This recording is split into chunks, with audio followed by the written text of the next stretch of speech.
오늘 말씀 제목 함께 따라해 보실까요? 하나님의 절대 주권. 하나님의 절대 주권.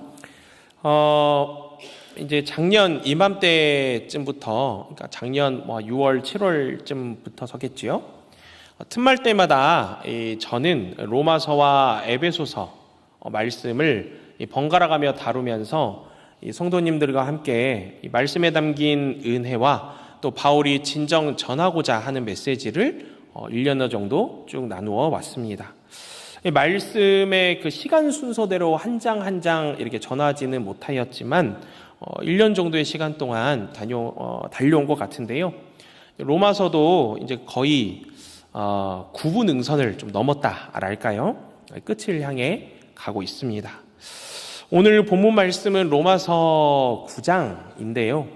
9장과 더불어서 앞으로 오늘을 포함해서 한두 차례 정도 이 수요예배 말씀 시간을 통해 로마서에 담긴 은혜의 말씀을 좀 나누어 보려고 합니다. 하나님께서 내려주시는 풍성한 말씀의 은혜를 누리는 저와 여러분 될 수 있기를 소원합니다. 먼저 9장부터 11장까지, 오늘 본문 말씀이 9장이잖아요. 9장부터 11장까지 총 3장에 걸쳐서 해당되는 이 로마서 네 번째 소주제가 있습니다. 그 네 번째 소주제는요, 이 바울의 변호 혹은 하나님의 주권이라고도 할 수 있습니다.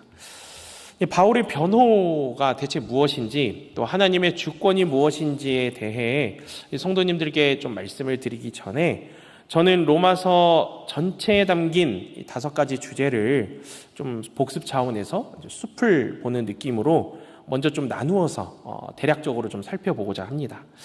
5가지 주제는 무엇일까요? 화면을 보시며 그 5가지를 함께 읽어볼까요? 시작.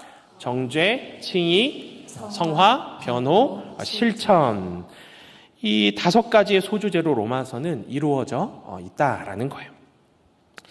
먼저 정죄입니다. 먼저 로마서 1장부터 3장까지 해당되는 첫 번째 소주제가 이 정죄인데요.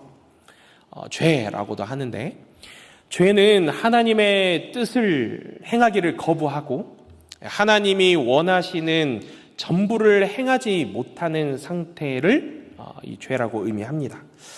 아담과 하와가 하나님처럼 되고 싶어서 선악과를 따 먹었지요.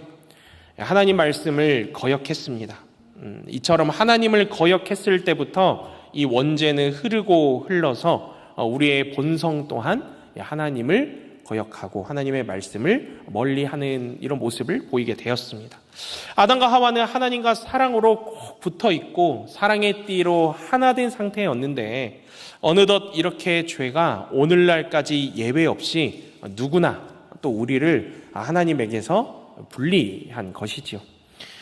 죄는요, 참 이 신기한 것이요, 하나님의 방법이 아니라 꼭 우리의 방법대로 살고 싶어 하도록 죄가 이끌어 갑니다.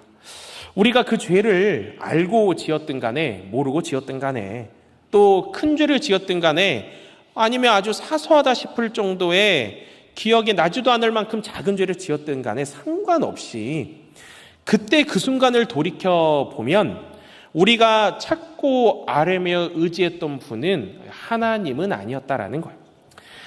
우리의 욕심과 우리의 욕망, 또 우리의 악한 습관을 따라 우리의 방법대로 선택했던, 어쩌면 나약하고도 민망한 모습을 그 죄된 모습으로 선택했던 우리의 모습을 발견하게 되는 것이지요. 그렇게 하나님께서 여전히 이러한 우리의 죄악된 모습을 감찰하시고 오늘날에도 징벌하시는 것은 옳다라고 말할 수 있겠습니다. 하나님은 그 자체로 완전 무결하시고 또 도덕적으로 완전하며 정의로우시며 공정하신 분이기 때문입니다. 그래서 어떤 사람들은요, 내 과거의 삶이 이토록이나 참으로 부끄럽고 좀 잘못됐었구나 탁 하고 무릎을 치며 깨닫습니다. 그리고 이전에 그런 기억하고 싶지 않은 자신의 삶을 좀 청산해 보려고 봉사라든가 사회 환원이라든가 이 선하고 도덕적인 삶을 살려고 막 노력을 해보지요. 물론 너무나 좋은 모습이고 참 누가 보아도 본받을 만한 모습이라 할 수 있습니다. 자발적으로 나서서 마음이 동하여 가지고 선하고 도덕적인 삶을 살아가려고 막 애쓰고 무던히도 힘쓰는 것은 멋진 일이겠죠. 하지만 그렇다고 하더라도 아무리 열심히 노력을 하고 바뀐 삶을 살아보겠다 하더라도 우리의 힘과 능력으로 이 죄를 없앨 수는 없습니다.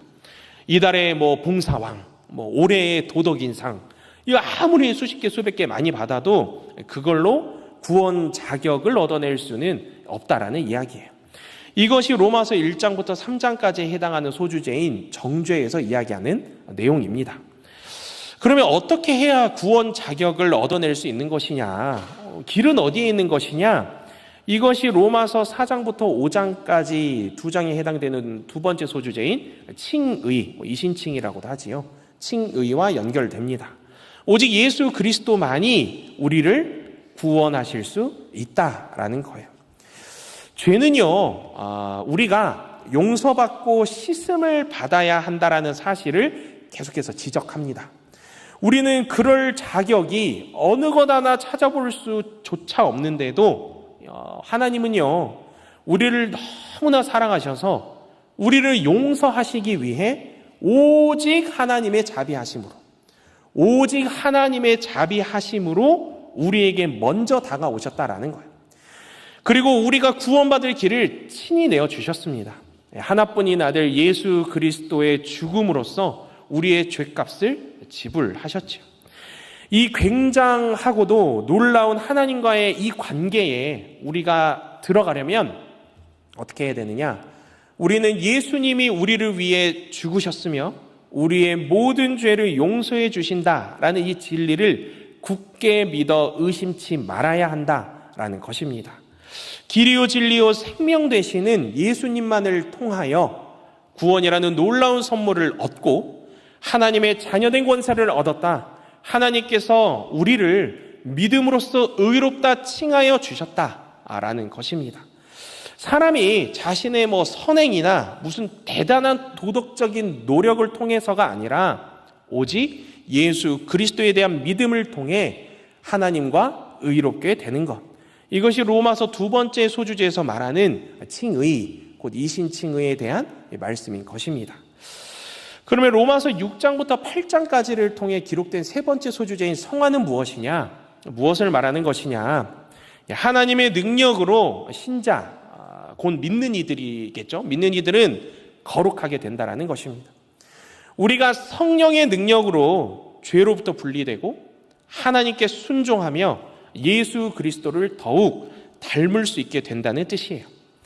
예수 그리스도와의 관계가 계속해서 무럭무럭 자라나고 발전하고 성장할수록 성령께서 우리를 죄의 지배로부터 또 율법의 요구로부터 심판에 대한 두려움으로부터 자유롭게 하여 주신다라는 것입니다. 쉽게 말하자면 우리의 삶은 예수 그리스도를 믿기 전과 예수 그리스도를 믿은 후의 삶이 완전히 누가 보아도, 내가 나를 보아도 하나님께서 보셔도 완전히 거듭나고 바뀌었구나 느껴질 정도로 완전히 구별이 되어야 한다라는 거예요.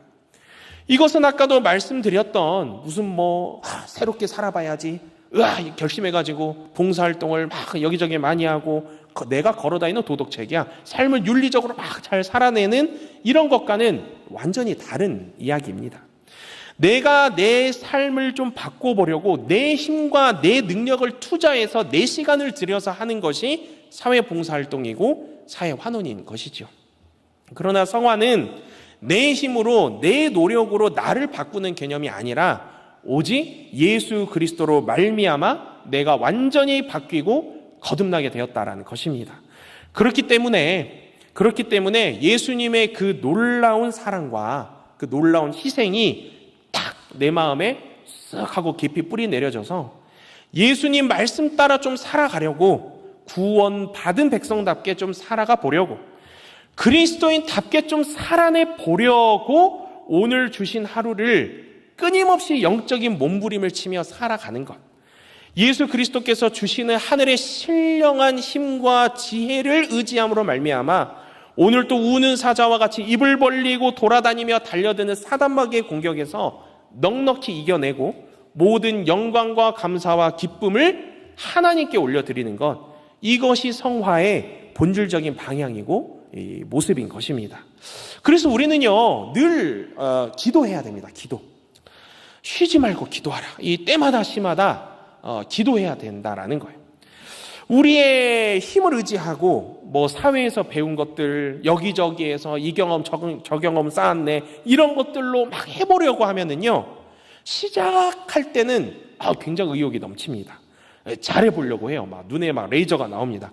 그런 것 같은데 어느새 보면은 내 힘과 내 능력으로 막 하려고 하다 보니까 금방 지쳐가지고 넘어지고 무너지고 쓰러지는 모습을 내가 그런 나를 발견하게 됩니다.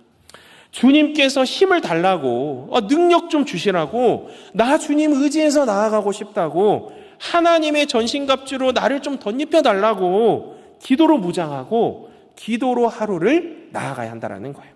이렇게 매일매일 영적인 몸부림을 치며 나아가다 보면은 우리 주님의 형상을 조금씩 평생의 인생의 과정을 통해 닮아갈 수 있게 되는 것이고, 이것을 성화의 과정이라고 말할 수 있는 것입니다.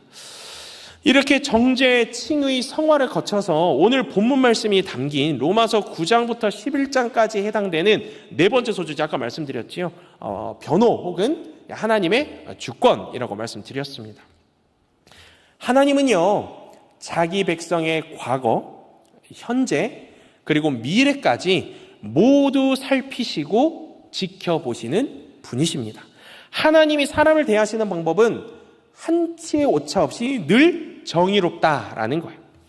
하나님은 만물을 주관하시는 절대 주권자, 주관자이시기 때문에 자신이 구원하고자 하는 자는 누구든지 구원하실 수 있다라는 거예요. 내가 너를 지명하여 불렀나니 너는 내 것이라. 부르셨다, 택정하셨다라는 것이죠.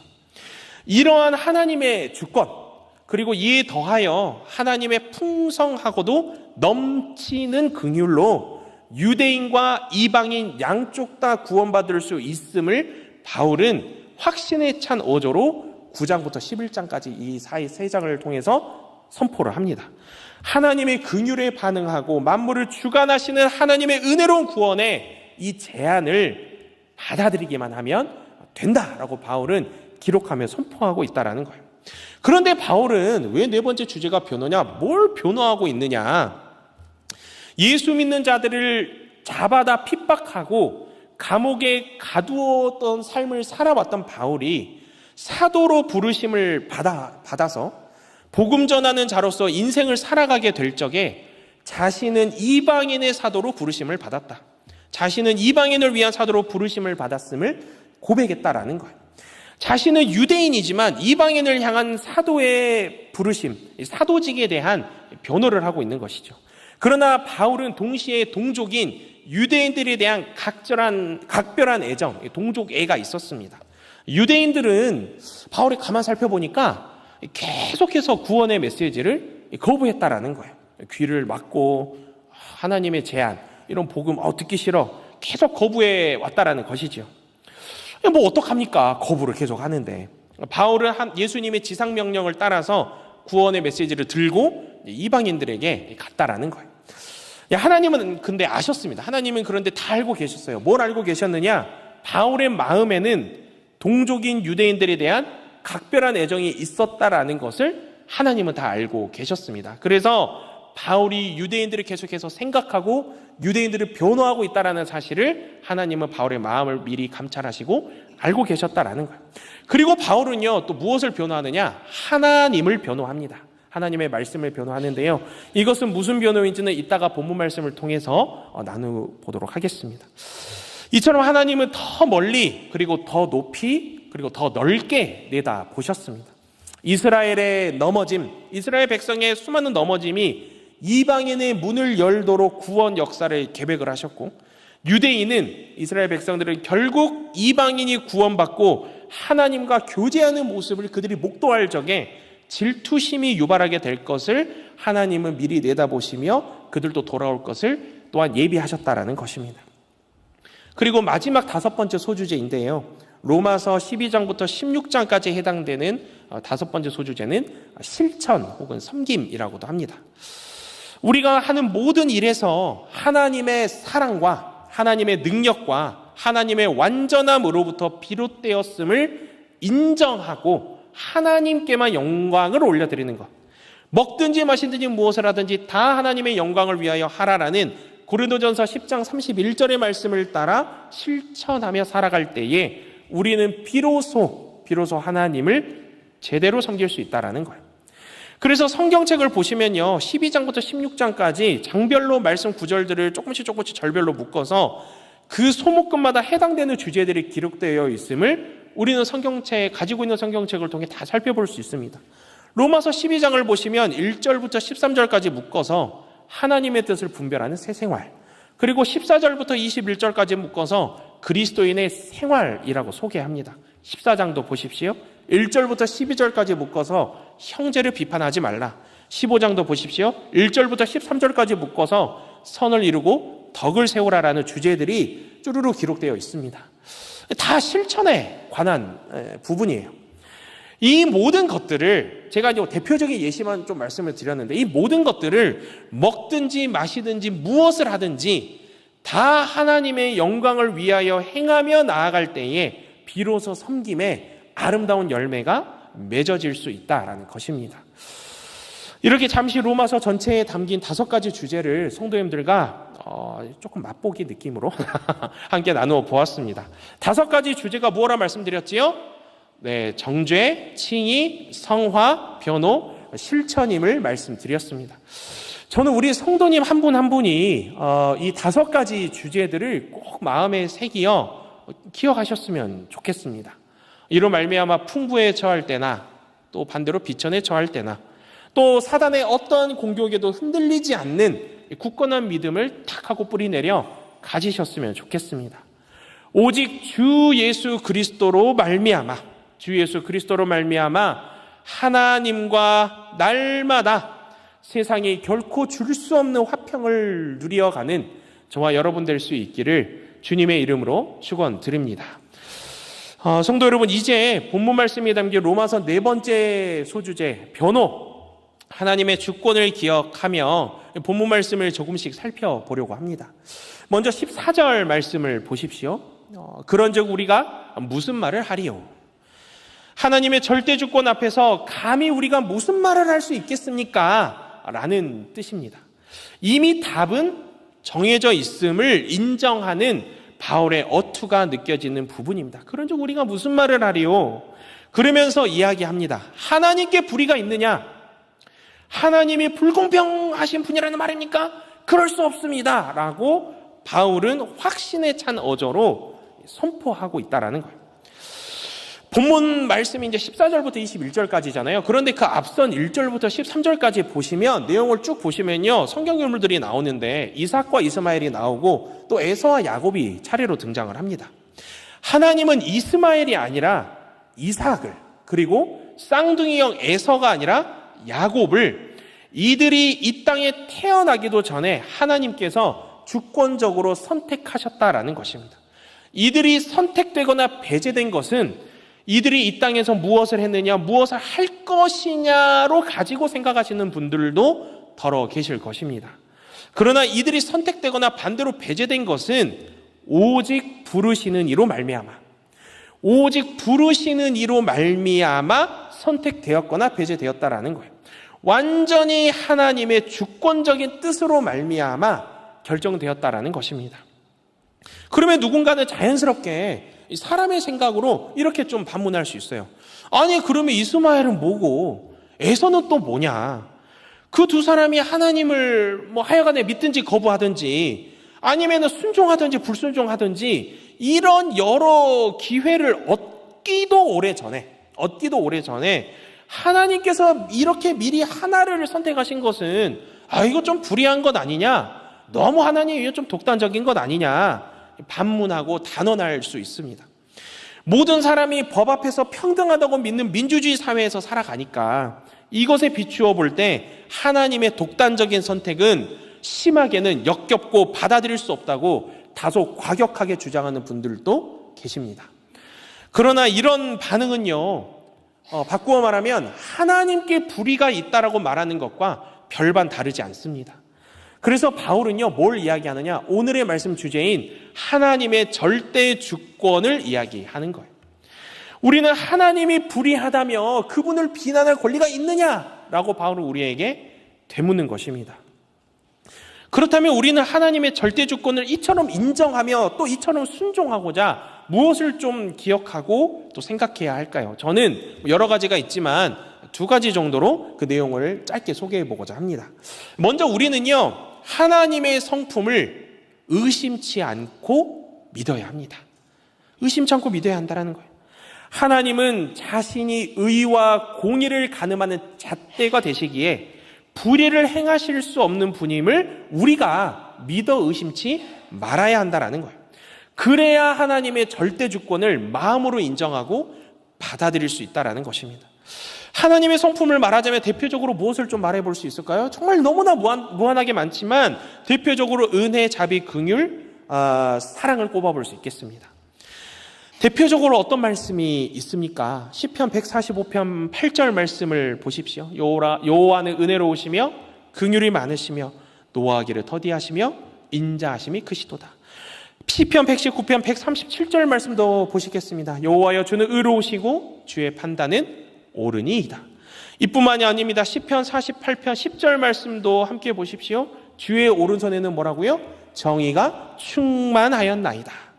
은혜, 긍휼, 자비, 사랑, 이 네 가지가 우리가 대표적으로 좀 떠올려 볼 수 있는 하나님의 성품이라는 거예요. 하나님의 이 성품을 우리가 의심치 않고 믿어야 한다는 것입니다. 그런가 하면 두 번째로 제가 좀 소개해 드릴 거는요, 우리 모두는요, 죄로 인해 죽을 수밖에 없는 존재였다라는 사실입니다. 그래야 하나님의 절대 주권을 마음으로 인정하고 받아들일 수 있다는 거예요. 본문 15절 말씀을 보십시오. 본문 15절 말씀을 보시면 이것은 출애굽기 33장 19절 말씀을 바울이 인용한 것입니다. 갑자기 모세 이야기가 나오죠. 왜 모세 이야기가 나올까요? 왜 바울은 모세를 소개하고 있을까요? 출애굽기 33장 당시 시대 상황을 좀 돌이켜보면 모세는요, 직전에 매우 힘든 일을 겪은 상태였습니다. 그의 형이자 대제사장인 아론이 이스라엘 백성들의 불평, 불만을 받았지요. 온갖 불평, 불만으로 하루가 멀다고 때를 지어가지고 아론을 찾아가서 난리를 치니까 아론이 어떻게 했습니까? 백성들에게서 금 장신구를 받아가지고 녹여서 금송아지를 만들었죠. 그리고 이것이 마치 참 하나님을 상징하기라도 하듯이 백성들 다 모이라고 하고 그 앞에서 춤추며 예배하게 했습니다. 이런 엄청난 배교, 엄청난 죄악에 응하여 하나님은 백성 중에 3,000명가량을 죽이라고 명하셨어요. 사실 우상 숭배에 가담한 이스라엘 사람들을 모두 죽이라 명하셨다 할지라도 하나님은 그 자체로 완전히 의로우셨을 것입니다. 그러나 하나님은 나머지 사람들에게 경고가 되도록 3,000명만 처형하고 그분의 증인된 민족을 보존하기로 주권적으로 선택을 하셨다라는 거예요. 하나님의 백성을 멸하지 않고 변함없이 인도하며 보호하시는 것은 순전히 하나님의 온전한 긍휼과 온전한 은혜 때문이다라는 것입니다. 하나님은 그분이 보시기에 적절한 대로 심판하거나 구원하실 이 절대적인 주권, 절대적인 권리가 하나님께 있었다라는 거예요. 이는 본문 17절에 등장하는 바로도 마찬가지입니다. 바로도 갑자기 등장하죠. 이 17절은요, 출애굽기 9장 16절 말씀을 바울이 인용한 거예요. 바울은 왜 모세에 이어가지고 바로를 소개할까요? 일단 바로는 누굽니까? 이집트의 짱이죠. 이집트의 왕, 파라오입니다. 파라오는 말 그대로 이집트 내에서는 절대 권력 그 자체입니다. 절대 군주니까 파라오가 뭐 하고 싶은 대로 다 하겠죠. 자신의 영토 안에서 자신이 말하고 자신이 행하는 모든 것은 모두 자신의 인간적인 목적을 이루려고 스스로 자유롭게 내가 선택했거니 하고 여겼을 것입니다. 파로가 그렇게 생각했을 거라는 거예요. 그런데 하나님은 모세를 통해 분명히 말씀해 주셨다라는 거예요. 뭘 말씀해 주셨느냐?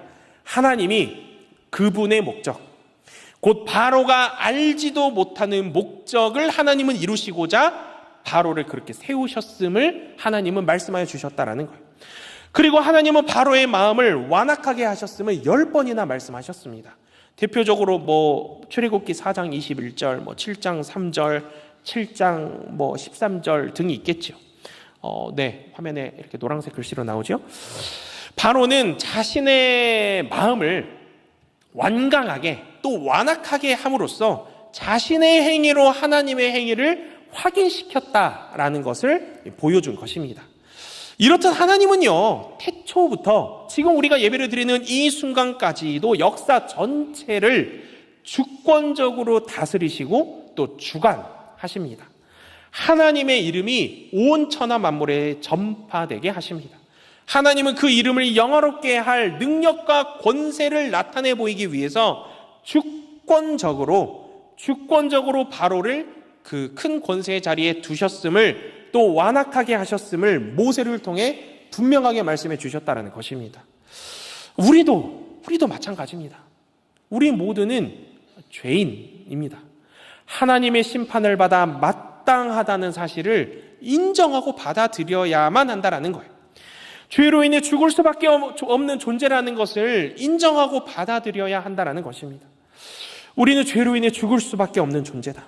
그렇기에 하나님이 그 누구라도 심판하기로 선택하시더라도 그 사람은 부당하고 불의한 대우를 받는 것이 아니다라는 것입니다. 이것이 바울이 설명하는 하나님의 공의라는 거예요. 마찬가지로 하나님의 긍휼 또한 순전히 그분의 은혜 때문인 것입니다. 죄인을 향한 긍휼은 우리 인간의 선택도 아니고 우리 인간의 추구도 아닙니다. 맡겨둔 물건을 찾듯이 하나님 좀 내놓으십시오, 주십시오. 소유도 권리도 아닙니다. 오직 이것은 죄인을 향한 긍휼은 하나님에게서 비롯되는 것입니다. 그렇기에 누군가가 하나님의 긍휼을 얻는다면 이것은 순전히 하나님의 은혜 때문인 것입니다. 이러한 하나님의 절대 주권을 받아들이며 본문 15절과 16절, 18절 말씀을 묵상하면 이해가 되지요. 내가 긍휼히 여길 사람을 긍휼히 여기고 불쌍히 여길 사람을 불쌍히 여기겠다. 사람의 의지나 노력에 달려있는 것이 아니다. 오직 긍휼히 여기시는 하나님으로 말미암음이다.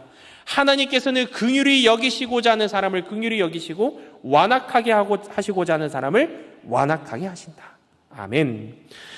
누군가의 눈에는 이러한 하나님의 모습이, 하나님의 말씀이, 또 하나님의 명령이 자신들의 그럴듯한 생각과 판단으로 볼 적에 전혀 불합리하고 잔인해 보인다 말하곤 하지만 하나님의 일하심은 주권적이며 하나님은 그분의 목적을 이루시려고 그분의 순전한 뜻에 따라 말씀하시며 행동하신다라는 것입니다. 오로지 하나님이 하고자 하시는 마음에 달렸다라는 것입니다. 우리는 하나님의 이런 절대 주권을 인정할 뿐만 아니라 더 나아가서는 이것에 순종해야 한다라는 거예요. 본문 20절부터 21절까지 말씀을 보시겠습니다. 참 많이도 듣고 보기도 많이 보았던 말씀이지요. 토기장이와 그릇 비유입니다. 20절부터 21절까지 말씀을 화면을 보며 한 번 더 읽어볼까요? 시작. 이 사람아, 내가 누구이기에 감히 하나님께 반문하느냐? 지음을 받은 물건이 지은 자에게 어찌 나를 이같이 만들었느냐 말하겠느냐? 토기장이가 진흙 한 덩이로 하나는 귀히 쓸 그릇을 하나는 천이 쓸 그릇을 만들 권한이 없느냐? 아멘. 토기장이와 그릇의 관계는 어떻게 됩니까? 토기장이는 자신이 만든 질그릇의 창조자인 셈입니다. 모든 질그릇은 토기장이가 만든 그릇이기에 한 그릇 한 그릇 모두 동일하게 토기장의 땀과 열정과 정성이 담긴 그릇이 될 것입니다. 그러나 토기장이가 만들어낸 그릇의 모양이나 쓰임새까지 모두 동일할까요? 그렇지 않지요. 모양이나 쓰임새는 매우 다르고 다양하게 쓸 것입니다. 집에서도 한번 상상해 보십시오. 물컵만 해도 우리가 평소에 물을 벌컥벌컥 더워 편하게 마시는 용도로 쓰는 컵과 집에 손님들이 왔을 때 우아하게 꽃무늬 그려져 있고 하는 접시를 받쳐서 내드리는 그런 용도의 컵이 따로 구분이 되어 있지 않습니까? 이와 비슷하게 하나님은 우리 모든 인간들의 창조자가 되십니다. 자신의 형상대로 우리를 지으시고 만드셨음을 창세기 말씀을 통해 보시지 않았습니까? 그렇게 우리를 누구나 동일하게 사랑하시고 창조된 모습 그대로 흐뭇하게 바라보시는 분이 하나님이 될 것입니다. 그러나 이와 더불어서 하나님의 절대 주권에 따라 하나님께서 부르시고 택정하시는 것은 우리가 인정하고 순종해야 할 하나님의 뜻이고 계획하심이라는 것입니다. 바울은 이 부분을 이야기하고 있습니다. 본문 20절 말씀처럼 내가 누구에게 감히 하나님께 반문하느냐? 지음을 받은 물건이 지은 자에게 어찌 나를 이같이 만들었느냐라고 결코 말할 수 없다라는 것입니다. 그럴 자격이 없다라는 거예요. 그렇기에 저는 오늘 바울과 같이 오늘날 하나님을 믿으며 그리스도인으로서 살아가는 우리 모든 성도님 한 분 한 분께 권면드립니다. 먼저는 은혜로우시며 또 긍휼과 자비를 베푸시며 사랑으로 충만한 하나님의 이 성품을 의심치 않고 믿으시기를 바랍니다. 또한 우리 모두는 죄로 인해 죽을 수밖에 없는 존재라는 사실을 받아들이시기 바랍니다. 그래야 하나님의 절대 주권을 마음으로 인정하고 받아들일 수 있습니다. 이를 통해 하나님의 절대 주권에 따라 하나님께서 부르시고 택정하시는 것은 우리 인간의 생각을 따라 결코 불편하거나 불평등한 것이 아니라 우리가 인정하고 순종해야 할 하나님의 뜻이고 계획하심임을 마음으로 믿어 입으로 담대히 시인하고 선포할 수 있는 저와 여러분 될 수 있기를 주님의 이름으로 축원드립니다. 사랑하는 성도 여러분, 이제 복습을 좀 해볼까요? 기억을 더듬어 복습한 후에 찬양하도록 하겠습니다. 저는 먼저 로마서 5가지 주제, 전체에 담긴 5가지 주제를 말씀드렸습니다. 5가지 주제가 뭐라고 말씀드렸지요? 정죄, 칭의, 성화, 변호, 실천임을 말씀드렸습니다. 그리고 바울이 하나님의 절대 주권에 대해 이야기하고 있음을 말씀드렸습니다. 하나님의 성품을 의심치 않고 믿어야 합니다. 우리 모두는 죄로 인해 죽을 수밖에 없는 존재라는 사실을 받아들여야 합니다. 그래야 하나님의 절대 주권을 마음으로 인정하고 받아들일 수 있음을 말씀드렸습니다. 하나님의 예비하심, 하나님의 인도하심은 언제나 선하시다라는 것을 믿고 그 선하신 예비하심과 인도하심으로 나의 평생의 삶을 주관하여 주실 것을 간절히 원하고 바라며 기도하는 저와 여러분 될 수 있기를 주님의 이름으로 축원드립니다.